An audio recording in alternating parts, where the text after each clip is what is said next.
First thing I'll say is I think, I want to always say we have to be careful of what we define our expectations as, and we don't let someone else define them, because they may not know all of the things that are going on internally. And I think anytime you have unrealistic expectations, the result can be frustration. So, we've got to be very careful in year two. I was reminded in spring of how thin we really are when we had those injuries in spring, and how fortunate we were last year to play with the same 5 offensive linemen and same receivers, and that doesn't happen often. So we are raising the expectations, but I do think that it's still a little early for us to talk about some things like we're not SEC depth right now at every position. So how we're doing it is really it's the same thing I've done my whole career, as far as instilling in a team certain core values and certain accountability that hopefully relates into us trusting and loving one another enough that we play to our maximum ability. And now obviously it takes players. You've got to have great players in this league if you're going to compete. And we have taken strides and made progress in that through recruiting. But again, they're still just young kids. But really, I think it has to do with the chemistry that our staff radiates when people are on our campus. And, we sell a vision to them of doing something new and fresh at a place that if people come to this place, I've never really met anyone that didn't want to come back.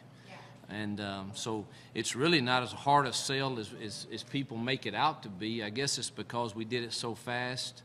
And but when I was there before as an assistant, we brought in 3 top 20 classes. So I don't, the place is a phenomenal place to experience life in college, life especially.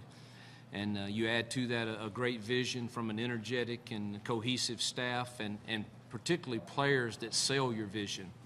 And we've worked very hard at getting our players to buy into the vision and being able to communicate it to others. And I think you see the fruits of that. That's kind of why the buzz is around us right now. Coach, can you talk about the snowball effect of recruiting last year? Yeah. How it just went crazy? Yeah. Could you have even expected to have that kind of success?